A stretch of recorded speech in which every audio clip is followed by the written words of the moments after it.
for visiting the channel. Don't forget to like and subscribe and click the bell icon to be notified of future videos.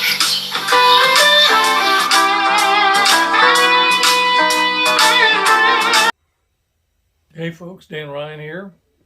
Leo Ron's behind the camera. First off, Leo said I shouldn't mention any other videos that we might be doing, so allow me not to mention them right now. That's what happens when you tell me what to do. I will kind of do it, but kind of not. So today it doesn't really matter too much because we got a guitar in here and I really don't know anything at all about it, and we looked on the outside of the box. I do know that it's an IYV something, and Leo seems to believe that's either a copy of a Fender Mustang or a Fender Jaguar. I've never played either one of those guitars, so it really doesn't make too much difference what it's a copy of.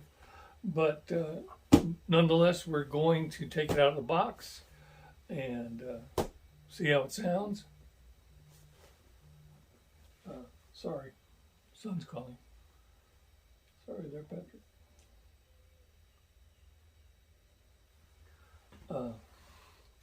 So Just in case you didn't know, we both have a son named Patrick. Yes. As well as our other brother, who has a son named Patrick. Yeah, it's a very popular name amongst Irish descendants. And just as an aside, apropos of absolutely nothing. So anyway, I won't say without further ado. Well, without further ado. We've had plenty of ado so far, but no further. So let's see what's in this box. Ouch. It was halfway open. That's not a good thing. So you don't want a penny to get caught in your flip knot, because that's what happens. So I've already messed up my thumb the other day loading equipment for a gig. I got another gig on Friday. Hopefully this won't be too much of an impediment. I can tell you it hurts just to even close the knife. All right, so let's see what we got.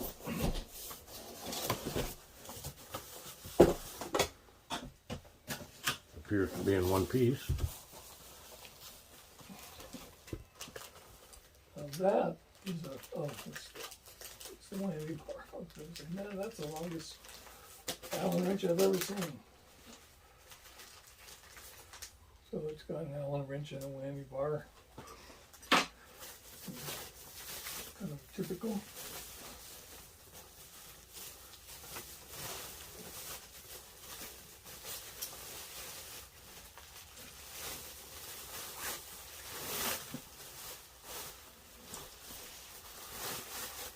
We've had pretty good luck with these guitars in the past, so hopefully today will not change that pattern.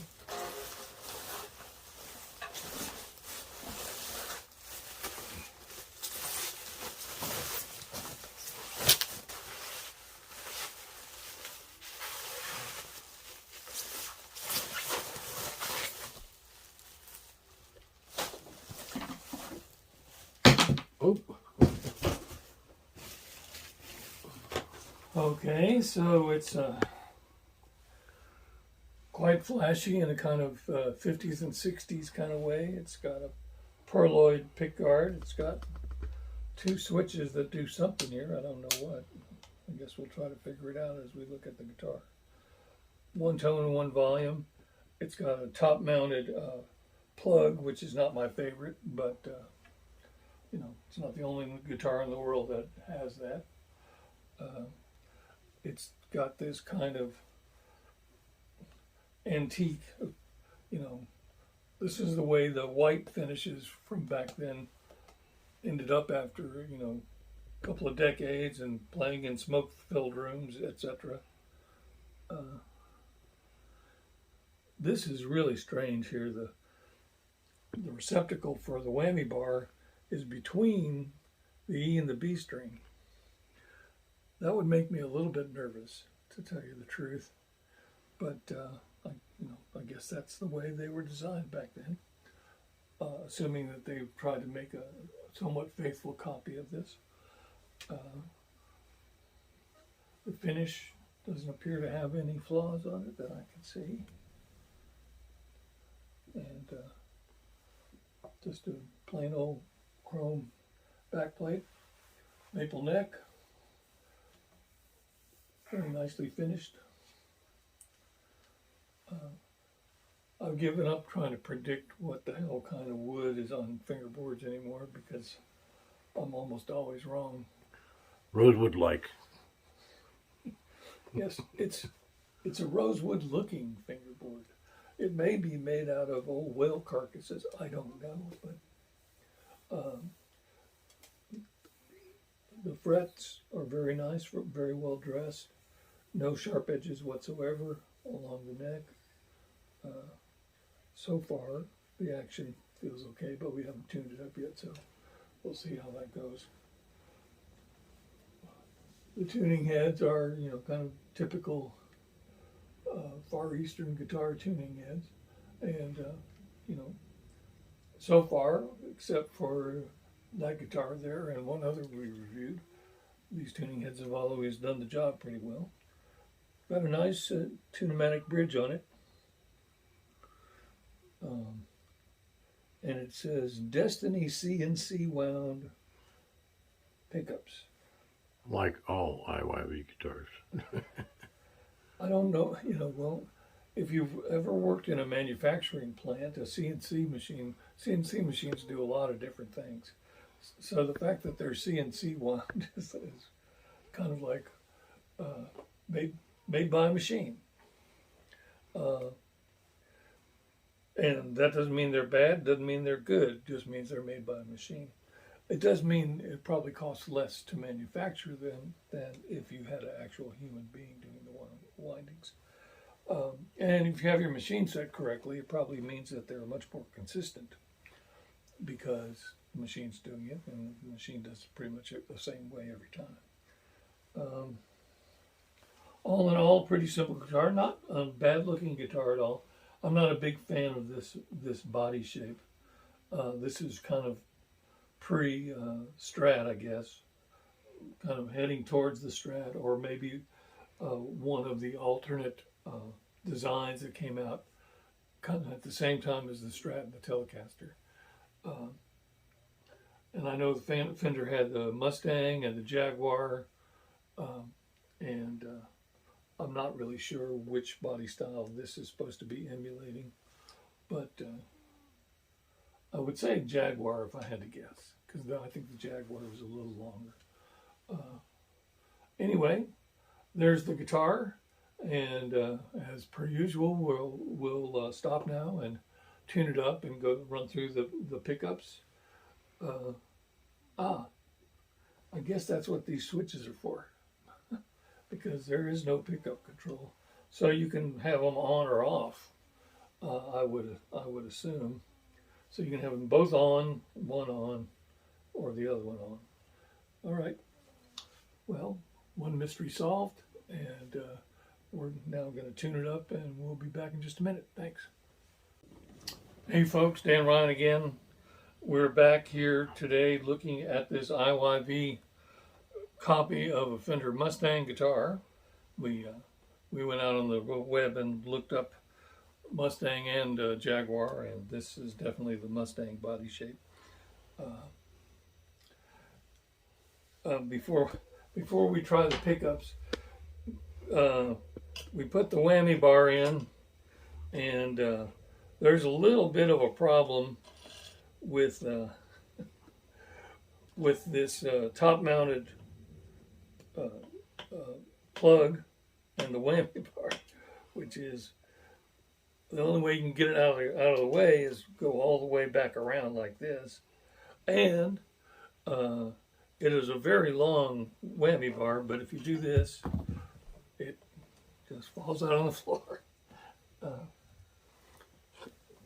Lucky you don't use them. Yeah. Well, especially today.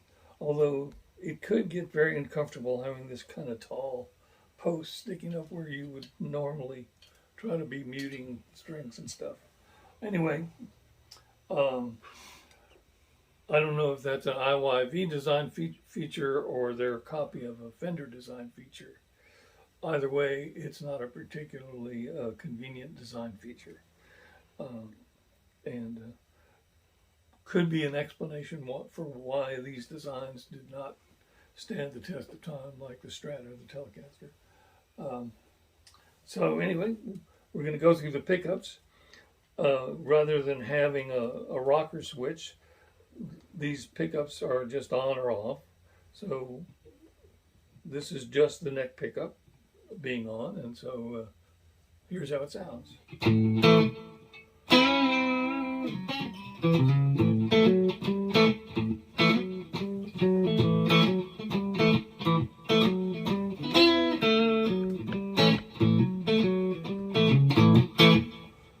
And then here is both pickups being on, one would hope.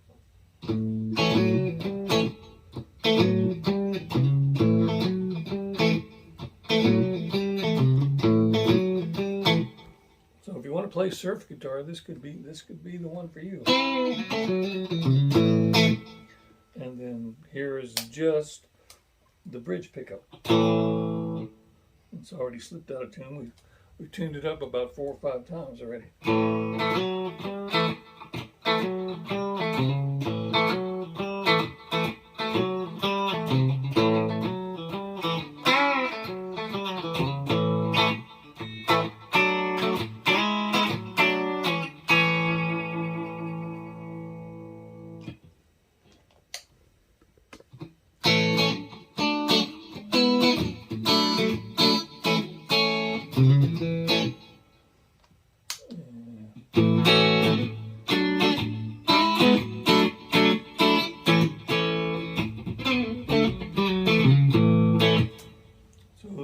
That's the way the pickups sound.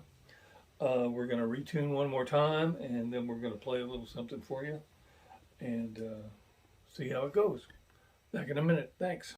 Hey folks, we're back with today we're looking at this IYV copy of Fender Mustang guitar, and we've gone through all the pickup settings. It's got a kind of weird way that you switch pickups.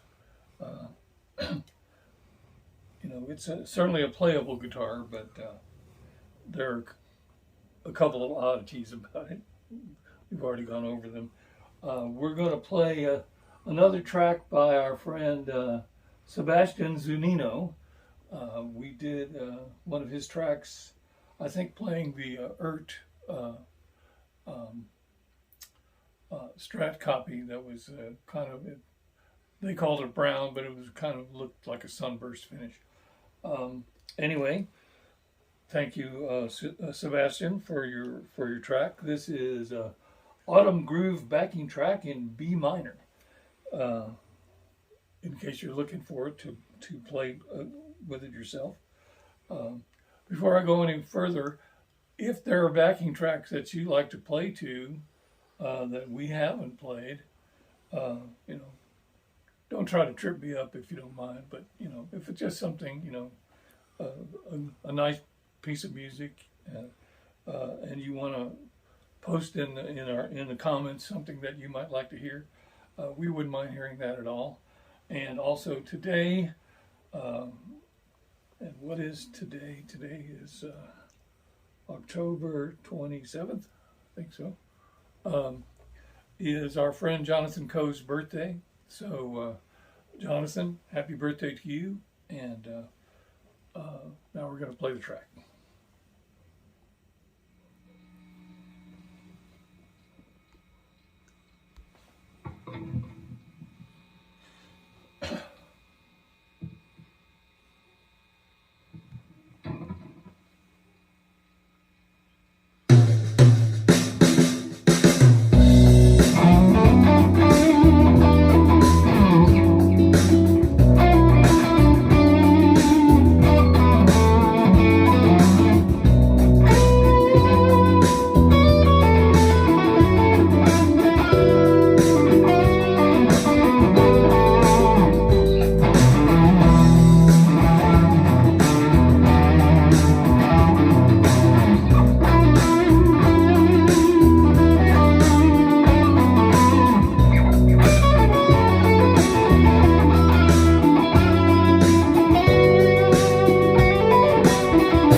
It's the IYV copy of the Fender Mustang. It's a pretty nice little guitar. The neck is a little bit odd because it's very narrow this way and kind of thick this way. So it was a little bit hard for me to bend strings just because everything kind of got crowded up. Certainly nothing that would keep you from playing the guitar, but you probably, depending upon the way you yourself play, you might have to adapt to that. Not my favorite neck that I've ever played on, but you know, still playable. The action itself is very nice, very smooth. Probably had, for me, it might be able to be taken down just a hair, maybe an eighth of an inch, something like that. But maybe even not that much.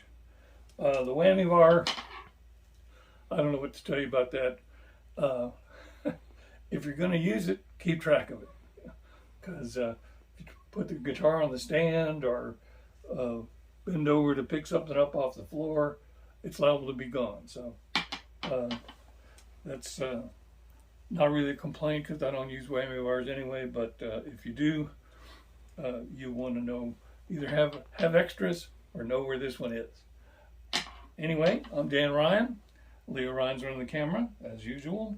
And please remember to like and subscribe and click the bell icon if you want to be informed of our future videos. And we'll see you next time. Thanks a lot.